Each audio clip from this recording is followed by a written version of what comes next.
എല്ലാവർക്കും നമസ്കാരം. പുതിയൊരു വീഡിയോയിലേക്ക് എല്ലാവർക്കും സ്വാഗതം. ഇന്നത്തെ വീഡിയോ എന്ന് വെച്ചാൽ unboxing video plus installation video ആണ് കേട്ടോ.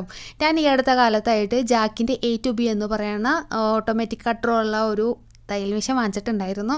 അപ്പോൾ അതിൻ്റെ അൺബോക്സിങ്ങും ഇൻസ്റ്റാളേഷനുമാണ് ഇന്നത്തെ വീഡിയോയിൽ കാണിക്കാൻ പോകുന്നത്. സംഭവം വാങ്ങിച്ചിട്ട് ഇപ്പോൾ എനിക്ക് തോന്നുന്നു ഒരു മാസത്തിന് മേളിലായി.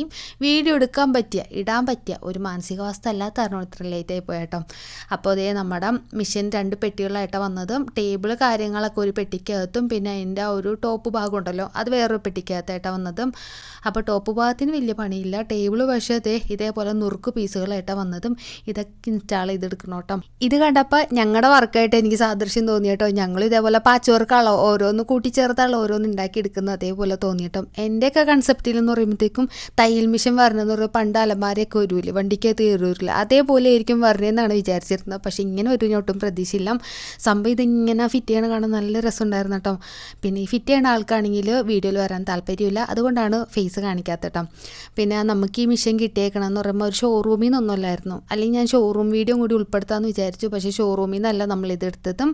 ഇക്കാക്കടെ വാപ്പേൻ്റെ അടുത്താണ് ഇത് ഏൽപ്പിച്ചതും. ഞാൻ 2 ഷോറൂമിൽ പോയിട്ടുണ്ടായിരുന്നു. ഞാൻ മുന്നേ വീഡിയോയിൽ പറഞ്ഞിട്ടുണ്ടായിരുന്നു. അപ്പോൾ അവിടെ പറഞ്ഞത് 26,000 26,900 ഒക്കെയാണ് പറഞ്ഞിരുന്നതും. അപ്പം നമുക്ക് അതിൽ റേറ്റ് കുറച്ചിൽ കിട്ടുമെന്ന് അറിയാൻ വേണ്ടി വാപ്പ അന്വേഷിച്ചപ്പം ഒരു ഡീലർമാരെ പരിചയപ്പെട്ടും. അപ്പോൾ അവരാണെങ്കിൽ 26,000 താഴെ 25,500 വാപ്പയ്ക്ക് കൊടുത്തിട്ടോ. 500 500 കുറച്ച് കിട്ടുമ്പോൾ നമുക്കൊരു സന്തോഷമാണല്ലോ. അപ്പോൾ അത് കാരണം തന്നെ വാപ്പ അവിടെ നിന്ന് പോയി എടുക്കേണ്ട ചെയ്തത്. ഗോഡൗണിൽ നിന്ന് ഈ പറഞ്ഞോണം എടുക്കിച്ച വാപ്പല്ല കേട്ടോ, അവരെത്തിച്ച് തന്നു. അവരാദ്യം ഇതെത്തിച്ചു തന്നു. പിറ്റേ ദിവസം ഇൻസ്റ്റാൾ ചെയ്യാനായിട്ട് വേറെ ആൾ വന്നിട്ടോ. അപ്പോൾ അതേ അതിൻ്റെ കാലുഭാഗം ഫിറ്റ് ചെയ്തെടുത്തിട്ടുണ്ട്. വീഡിയോയിൽ കാണുമ്പോൾ എത്ര പെട്ടെന്നുള്ള കഴിഞ്ഞാൽ പക്ഷെ ഒരുപാട് നേരം പിടിച്ചിട്ടോ എല്ലാം സ്ക്രൂ ചെയ്ത് ഇങ്ങനെ പിടിപ്പിക്കാനൊക്കെ ആയിട്ട് A to Z കാര്യങ്ങൾ ഇതേപോലെ സ്ക്രൂ ചെയ്ത് പിടിപ്പിക്കുകയായിരുന്നു. പിന്നെ വേറെ എന്താണ്ടൊക്കെ തട്ടയും മുട്ടയൊക്കെ ചെയ്യുന്നുണ്ടായിരുന്നു. ഇക്കാക്കടെ വാപ്പയാണെങ്കിൽ സസൂക്ഷ്മം ഇതൊക്കെ നിരീക്ഷിച്ചുകൊണ്ടിരിക്കുന്നുണ്ടായിരുന്നു കേട്ടോ. ആൾക്കാണെങ്കിൽ ഇങ്ങനത്തെ ക്രാഫ്റ്റ് വർക്ക് ഇതേപോലെ പണി തരങ്ങൾ ഇതൊക്കെ ഭയങ്കര ഇഷ്ടമാണ്. ഇക്കാക്കി അതേപോലെ തന്നെയാണ് കേട്ടോ. ഓരോന്നൊക്കെ ഉണ്ടാക്കാനൊക്കെ ഭയങ്കര ഇഷ്ടമാണ്. ഫർണിച്ചർ ആയിക്കോട്ടെ ഓരോ നമ്മൾ പറയുമ്പോഴത്തേക്കും മോഡൽ പറഞ്ഞു കൊടുത്താൽ അതേപോലെയൊക്കെ ഉണ്ടാക്കി തരും കേട്ടോ. അപ്പോൾ വാപ്പയും അതിന് കട്ടൊക്കെ ആയിട്ട് ഇങ്ങനെ കൂടെ നിൽക്കുന്നുണ്ടായിരുന്നു. അപ്പോൾ അത് നമ്മുടെ ടേബിളിൻ്റെ പരിപാടി ഏകദേശം കഴിഞ്ഞിട്ടുണ്ട് കേട്ടോ. ഇനി നമ്മുടെ അടുത്ത പരിപാടി എന്താ വെച്ചാൽ അതിൻ്റെ ടോപ്പ് എടുക്കുകയാണ് കേട്ടോ.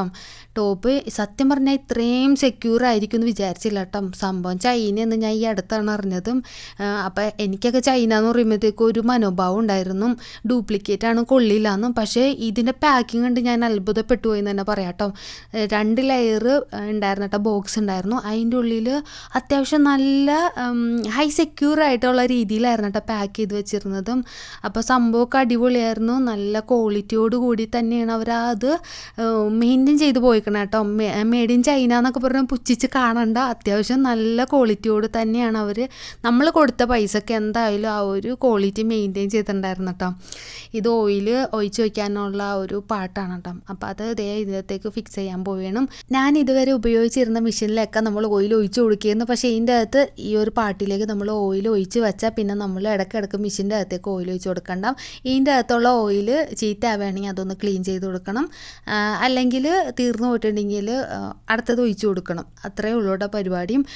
ചിറ്റിക്കൊക്കെ വെച്ച് അടിച്ച് പരത്തിയാണ്ട് എടുക്കണത്. ഇതൊക്കെ ഈ കക്ഷിയുടെ കയ്യിൽ നിന്ന് എടുത്ത് ചെയ്താണെന്നാണ് പറഞ്ഞത്. കാരണം അവർ തന്ന സ്ക്രൂ വെക്കുമ്പോഴത്തേക്കും ഇളക്കം പറ്റും, ഇതാകുമ്പോഴത്തേക്കും നല്ല സ്ട്രോങ് ആയിട്ട് ഇരിക്കുമെന്നും പറഞ്ഞാണ് വെച്ചതും. അപ്പോൾ അതേ നമ്മുടെ മെഷീൻ്റെ ടോപ്പ് എടുത്ത് വെച്ചിട്ടുണ്ട്. ഇനി ഇതിൻ്റെ അകത്ത് എന്താണെന്ന് അറിയില്ല. ഈ ഒരു മൊമെൻ്റ് ഉണ്ടല്ലോ അതൊരു വല്ലാത്തൊരു മൊമെൻ്റ് ആയിരുന്നു കേട്ടോ. സത്യം പറഞ്ഞാൽ ഞാൻ ഇത് ആഗ്രഹിച്ച് വാങ്ങിച്ചാണെന്ന് വെച്ചാൽ ആഗ്രഹിച്ച് വാങ്ങിച്ചാൽ, പക്ഷേ ഒരുപാട് നാളത്തെ ആഗ്രഹമൊന്നുമല്ലായിരുന്നു കേട്ടോ. എൻ്റെ മനസ്സിൽ അങ്ങനെ ഒരു ആഗ്രഹമേ ഉണ്ടായിരുന്നില്ല. ഞാനിപ്പോൾ വർക്ക് ചെയ്യുന്നിടത്തും അവിടെ യാദൃശ്യമായിട്ട് അവിടുത്തെ ഈ ഒരു മെഷീനിൽ യൂസ് ചെയ്ത് കഴിഞ്ഞപ്പോൾ എനിക്കൊരാഗ്രഹം തോന്നി എനിക്കും വാങ്ങിക്കണമെന്ന്. കാരണം എൻ്റെ കയ്യിലുള്ള മെഷീനിലെന്ന് പറയുമ്പോൾ കട്ടിയുള്ള ഒരു സാധനം തയ്ക്കാൻ പറ്റില്ല. ഞാൻ സെക്കൻഡ് ഹാൻഡ് എന്ന് പറയാൻ പറ്റില്ല, പഴയ പഴഞ്ചൻ ഒരു മെഷീൻ ഒരു കസിൻ്റെ കയ്യിൽ നിന്ന് വാങ്ങിച്ചതായിരുന്നു. അപ്പോൾ അതിൻ്റെ അകത്ത് കട്ടിയുള്ളതൊന്നും തയ്ക്കാൻ പറ്റില്ല. എപ്പോഴും സ്റ്റിച്ചിൻ്റെ പ്രോബ്ലം, തയ്ക്കാൻ തന്നെ വെറുത്തു പോകട്ടോ. തയ്ക്കാൻ ഇരുന്ന് കഴിഞ്ഞാൽ സ്റ്റിച്ച് പിടിക്കുക അങ്ങനെ കുറേ പ്രശ്നങ്ങൾ വരും. നമ്മൾ തയ്ച്ച് പകുതിക്ക് ഇട്ടേച്ച് പോകുന്ന ഒരവസ്ഥയാണ്. അപ്പോൾ എനിക്കാണെങ്കിലും ഭയങ്കര ഒരു മടുപ്പായി പോയായിരുന്നു തയ്യലിനോടും. അപ്പം അങ്ങനെ ഇരിക്കാൻ നേരത്താണ് എനിക്ക് ഒരു മെഷീൻ വാങ്ങിക്കണമെന്ന് തോന്നിയതും. ഈ ഒരു അവസരത്തിൽ ഞാനൊരാളെ എന്താ പറയണ നന്ദി പറയണം കേട്ടോ. അത് എൻ്റെ പാരൻസിനോട് തന്നെയാണ്. എൻ്റെ ഉമ്മയാണ് ഇപ്പം എനിക്ക് ഈ ഒരു മിഷൻ എടുക്കാനായിട്ട് എന്നെ അത്രമാത്രം ഹെൽപ്പ് ചെയ്തത്. സംഭവം കടമായിട്ടാണ് ഞാൻ കരുതിയേക്കുന്നതും, കടമാണ്. അതെനിക്ക് വീട്ടണം. പക്ഷെ എന്നാലും എൻ്റെ പാരൻസും എൻ്റെ ഒപ്പം കട്ടയ്ക്ക് സപ്പോർട്ട് ചെയ്യട്ടെ. എൻ്റെ എന്ത് ആഗ്രഹം ഉണ്ടെങ്കിലും ഉണ്ടല്ലോ, അവരുടെ കയ്യിൽ ഇല്ലെങ്കിൽ പോലും അവരെൻ്റെ ഒപ്പം കട്ടയ്ക്ക് സപ്പോർട്ട് ചെയ്യും കേട്ടോ. അങ്ങനെ ആക്സിലേറ്ററും കാര്യങ്ങളും ഫിറ്റ് ചെയ്ത ശേഷം അവസാനമായിട്ട് നമ്മുടെ ഫുഡ് പ്രഷർ പൊക്കുന്ന സംഭവം കൂടി ഫിറ്റ് ചെയ്തിട്ടുണ്ട്. പിന്നെ അതേ ഓയിൽ ഒഴിച്ചിട്ടുണ്ട്. ഇത് കമ്പനി അറിഞ്ഞ ഓയിലാണ് കേട്ടോ. 400 ഗ്രാമാണ് ഉണ്ടാവുക. ബാക്കി ഓയിൽ നമ്മൾ വാങ്ങിച്ചോണം. പിന്നെ ഈ മെഷീൻ്റെ ഒപ്പം കോംപ്ലിമെൻ്റ് ആയിട്ട് എന്ത് കിട്ടിയെന്ന് വെച്ച് കഴിഞ്ഞാൽ ഒരു 3 സ്ക്രൂ ഡ്രൈവർ, വലിയതുണ്ടായിരുന്നു, മീഡിയം ഉണ്ടായിരുന്നു, ഒരു കുഞ്ഞുണ്ടായിരുന്നു. അങ്ങനെ 3 സ്ക്രൂ ഡ്രൈവർ കിട്ടിയായിരുന്നു. പിന്നെ എന്താണ്ട് അൽഗുലത്തെ സാധനങ്ങൾ കിട്ടിയിട്ടുണ്ടായിരുന്നു കേട്ടോ. അല്ലാതെ ടേപ്പ്, കത്രിക അങ്ങനത്തെ ഉള്ള പോലത്തെ സാധനങ്ങളൊന്നും തന്നെ കിട്ടിയില്ലായിരുന്നു. കാരണം നമ്മളെന്ന് പറയുമ്പോഴത്തേക്കും റേറ്റ് കുറച്ച് തന്നാൽ മതി എന്നാണ് പറഞ്ഞാൽ വേറൊന്നും വേണ്ട. കാരണം കത്രികയും ടേപ്പും കാര്യങ്ങളൊക്കെ വീട്ടിലുണ്ട്. പിന്നെ എന്തിനാണ് വെറുതെ അതും കൂടി വാങ്ങിച്ച് ക്യാഷ് കളയാൻ. ഞാൻ പറഞ്ഞല്ലോ, നമുക്ക് ഓരോ രൂപയും ഭയങ്കര വിലപ്പെട്ട പൈസയാണ്. കാരണം അത്രയും ഇമ്പോർട്ടൻ്റ് ആണ് കേട്ടോ. ഈ ഒരു സംഭവം കണ്ടോ, ഈ ഒരു സംഭവം വഴിയാട്ടോ നമ്മൾ ഈ ഓയിൽ ക്ലീൻ ചെയ്യേണ്ടതും. അവിടെ കാന്തം വെച്ചിട്ടുണ്ട്, അതെടുത്ത് മാറ്റിയ ശേഷം സ്ക്രൂ ഡ്രൈവർ തന്നിട്ടുണ്ടെന്ന് പറഞ്ഞല്ലോ. ആ സ്ക്രൂ ഡ്രൈവർ വെച്ചിട്ട് ഇങ്ങനെ തിരിക്കുമ്പോഴത്തേക്കും ഇതിവിടെ ഇങ്ങനെ ഓപ്പണായി വരും. അപ്പോൾ താഴെ നമ്മൾ എന്തെങ്കിലും പാത്രം വെച്ചിട്ട് ഓയിൽ ചീത്തയായി പോയിട്ടുണ്ടെങ്കിൽ, നമ്മൾ തയ്ക്കുന്ന തുണിത്തരമൊക്കെ പോലെയൊക്കെ ചീത്തയായി പോയിട്ടുണ്ടെങ്കിലും കറുത്ത കളറായിട്ടുണ്ടെങ്കിൽ ആ വഴി ഓയിലും മാറ്റിയിട്ട് നമ്മൾ അത് ഫിറ്റ് ചെയ്ത് വീണ്ടും ഓയിൽ ഒഴിച്ച് കൊടുക്കണം കേട്ടോ. അങ്ങനെ ചെയ്യേണ്ടതും. നമ്മുടെ നൂലൊക്കെ വയ്ക്കുന്ന ഒരു പാട്ടുണ്ടല്ലോ, ആ ഒരു കമ്പ് പോലെ വയ്ക്കുന്ന സംഭവം, അത് ഫിറ്റ് ചെയ്യണം കേട്ടോ. ഈ ഡീലിങ്ങിൽ എനിക്ക് കിട്ടിയ ഒരു പണി എന്താ വെച്ച് കഴിഞ്ഞാൽ, ഇവർ സെക്കൻഡ് ഹാൻഡ് മെഷീൻ എടുക്കത്തില്ല കേട്ടോ. ഇവർ പുതിയ മെഷീൻ്റെ സെല്ലർമാരാണ്. അല്ലാതെ പഴയ മെഷീൻ എക്സ്ചേഞ്ച് ചെയ്യണ പരിപാടിയില്ല കേട്ടോ. ഷോറൂമിലായിരുന്നെങ്കിൽ നമുക്ക് പഴയ മെഷീനും കൂടി എക്സ്ചേഞ്ച് ചെയ്യായിരുന്നു. അപ്പോൾ അത് വേറൊരു ബയ്യറിന് നമ്മൾ കണ്ടെത്തണം. ആ ഒരു ടാസ്ക് മുന്നിൽ നിൽക്കുകയാണ്. അത് ഞാൻ വാങ്ങിച്ചത് 3000 രൂപക്കാണ് മെറിറ്റിൻ്റെ ഡബിൾ മെഷീൻ വാങ്ങിച്ചത്. എന്നിട്ടാണ് അതിൻ്റെ അകത്ത് 2000 രൂപയുടെ പണിയും എടുക്കുകയും ചെയ്തു. ഇനി മെഷീൻ വിറ്റാൽ കിട്ടുന്നത് ചിലപ്പോൾ 2000 1000 ഒക്കെ കിട്ടത്തുള്ളൂ, അറിയത്തില്ല.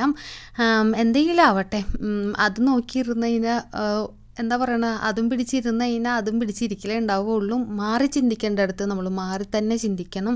ഞാൻ ഇത്രയും നാളും അങ്ങനെയൊക്കെ ഇരുന്നത്. അത് വെച്ച് മാക്സിമം പോകാൻ പറ്റുന്നിടത്തോളം പോട്ടെ എന്ന് ഓർത്തിട്ടാണ് ഇരുന്നത്.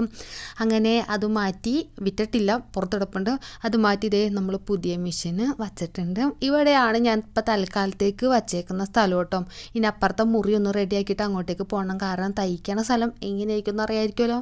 മൊത്തം കച്ചറ പിച്ചറ വെട്ടി നുറുക്കിയിട്ടേക്കായിരിക്കും. അപ്പോൾ അതൊക്കെ കീറി വരുന്ന സ്ഥലത്ത് തന്നെ കിടക്കുമ്പോൾ വൃത്തികേടാണല്ലോ. അപ്പോൾ ഇത് മാറ്റാമെന്ന് ഇക്കാക്ക പറഞ്ഞിട്ടുണ്ട്. അപ്പോൾ മാറ്റണ വരെ എവിടെ ആയിരിക്കും കേട്ടോ. അങ്ങനെ മിഷനൊക്കെ ഫിറ്റ് ചെയ്ത് ആൾ പോയി. കുറച്ച് നേരം കഴിഞ്ഞപ്പോൾ ഇക്കാക്കാട് ഉമ്മ കുടുംബശ്രീ കഴിഞ്ഞ് വന്നു. മിഷൻ വാങ്ങിച്ചെന്ന് പറയുമ്പോഴത്തേക്കും കാണാൻ വേണ്ടി വന്നതാണ് കേട്ടോ. അപ്പോൾ വേഗം തന്നെ ഉമ്മാനെ പിടിച്ചിരുത്തി ഉദ്ഘാടനം നടത്തിക്കുകയാണ് കേട്ടോ. ഉമ്മ അസലൊരു തയ്യൽക്കാരിയാണ്. അങ്ങനെ തയ്യൽ പോയി പഠിച്ചിട്ടുണ്ടോയെന്ന് വെച്ചാൽ അങ്ങനെയല്ല, ഉമ്മാടേതായിട്ടുള്ള ടാലൻ്റ് ഇല്ലേ, ആ ടാലൻറ്റ് വെച്ചിട്ടാണ് കേട്ടോ. ബ്ലൗസൊക്കെ തയ്ക്കണ കാണണം, പെർഫെക്റ്റ് ആയിരിക്കുള്ളൂ. നമ്മൾ ഏത് കടയിൽ കൊണ്ടു കൊടുത്താലും ഇത്രയും പെർഫെക്റ്റ് ആവില്ല കേട്ടോ. അടിപൊളിയായിട്ട് തയ്ക്കും കേട്ടോ. അപ്പോൾ ഉമ്മയ്ക്കാണ് തയ്ക്കാനായിട്ട് ഭയങ്കര പേടിയായിരുന്നു. സ്പീഡിൽ പോകുന്ന ഓർത്താണ്. പക്ഷേ ഞാനിത് 14,000 ഇട്ട് കൊടുത്തേക്കായിരുന്നു. എനിക്കിത് തയ്ക്കണമെങ്കിൽ 24,000 ഞാൻ തയ്ക്കുന്നത്. ഉമ്മക്ക് ഞാനിത് 14,000 ഇട്ട് കൊടുത്തു.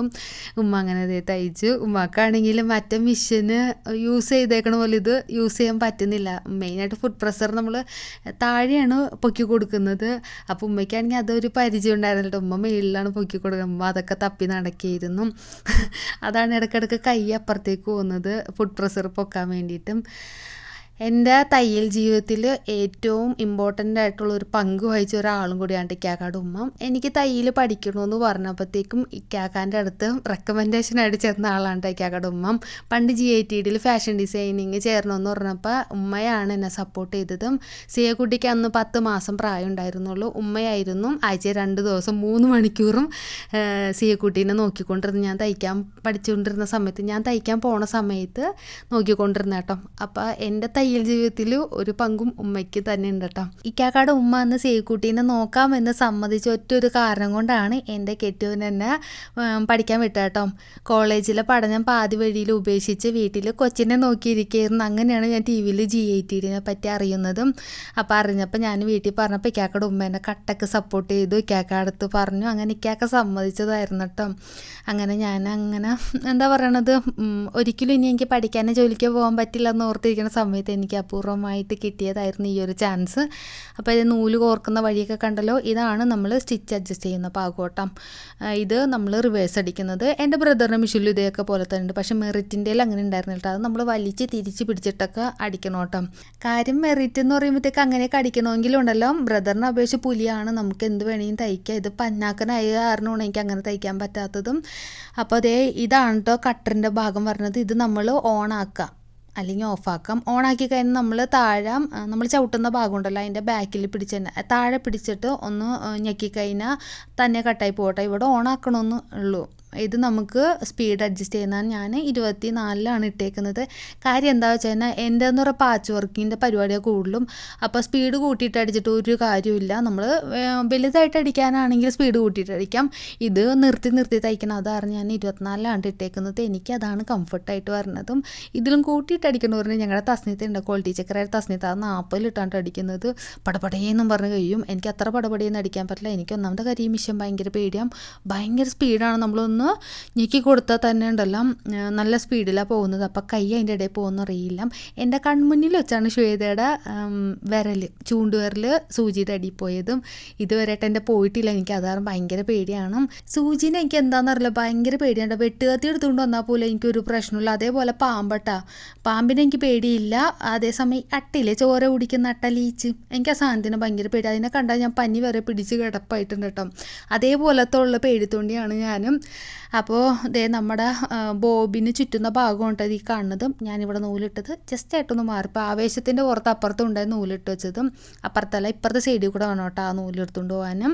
ഇപ്പുറത്തെ സൈഡിൽ കൂടെ ഇടേണ്ടതെന്ന് പറയുമ്പോൾ നമ്മൾ ബോബിൻ ചുറ്റാനുള്ള നൂലും എന്തുമായിക്കോട്ടെ ഇവിടെ ഇട്ടിട്ട് ദേ ഇവിടെ ഭാഗം കണ്ടാം. ഈ ഭാഗത്തെന്ന് പറയുമ്പോൾ ദേ 2 ഓട്ടയുണ്ട്. ഇപ്പുറത്തെ ഓട്ടയെ കൂടെ കയറ്റിയിട്ടും വട്ടം കറക്കിയിട്ടും ഇപ്പുറത്ത് കൂടെ കൊണ്ടുവന്നിട്ടും ഇതിവിടെ കൊണ്ടുവന്നിട്ട് ചുറ്റി വെച്ചിട്ടും ഈ സാധനം ഇങ്ങനെ ഇരിക്കണം കേട്ടോ. ചുറ്റി വെച്ചിട്ട് ഇതിങ്ങോട്ട് പ്രസ് ചെയ്ത് വെച്ച് കഴിഞ്ഞാൽ ഓട്ടോമാറ്റിക്കായിട്ട് നമ്മളിവിടെ തയ്ക്കുന്ന സമയത്തുണ്ടല്ലോ ആ തന്നെ ഇവിടെ കിടന്ന് ചുറ്റിക്കോളും. ബോബിൻ ചുറ്റാനായിട്ട് വേറെ പണി പറഞ്ഞിട്ടുണ്ടാകും. ബോബിൻ ഇറേണ്ട ഭാഗം ഇതിൻ്റെ അടിയിൽ നമ്മുടെ സാധാരണ ആ ഭാഗത്ത് തന്നെയാണ്. ഇത് ഫുഡ് പ്രസർ ഞാൻ നേരത്തെ പറഞ്ഞല്ലോ, പൊക്കാനും താത്താനുള്ള ഭാഗമാണ്. നമ്മുടെ സാധാരണ അംബ്രല മിഷനിലൊക്കെ ഉള്ള പോലെ തന്നെയാണ്. ഇത് നമുക്ക് കുറച്ചും കൂടി എന്താ പറയണത് കംഫർട്ടായിരിക്കുള്ളൂ. മറ്റേതിനെക്കാട്ടും കുറച്ചും കൂടി കംഫർട്ടായിരിക്കുള്ളൂ. ഇത് നമ്മൾ ചവിട്ടുന്ന ഭാഗം ഇതിനെപ്പറ്റി പ്രത്യേകിച്ച് പറയേണ്ട ആവശ്യമൊന്നുമില്ലല്ലോ. നമ്മൾ സാധാരണ ആക്സിലേറ്റർ കൊടുക്കുന്ന പോലെ തന്നെ ഇതിലും കൊടുക്കാം. പിന്നെ ഇതിൻ്റെ അകത്തൊരു പ്രത്യേകത എന്ന് വെച്ചാൽ ഇത് ബാക്കോട്ട് ചവിട്ടിക്കഴിഞ്ഞാൽ കട്ടായി വരും കേട്ടോ. അപ്പോൾ ഇതൊക്കെയാണ് ഈ മിഷൻ്റെ ഫീച്ചേഴ്സും അൺബോക്സിങ് വിശേഷങ്ങളും. അപ്പോൾ ഇന്നത്തെ വീഡിയോ നിങ്ങൾക്ക് ഇഷ്ടമായെന്ന് വിചാരിക്കുന്നു. ഇഷ്ടമായി തീർച്ചയായിട്ടും ലൈക്ക് ചെയ്യാൻ മറക്കണ്ട. അപ്പോൾ നമുക്ക് മറ്റൊരു വീഡിയോ ഇട്ട് പിന്നെ കാണാം.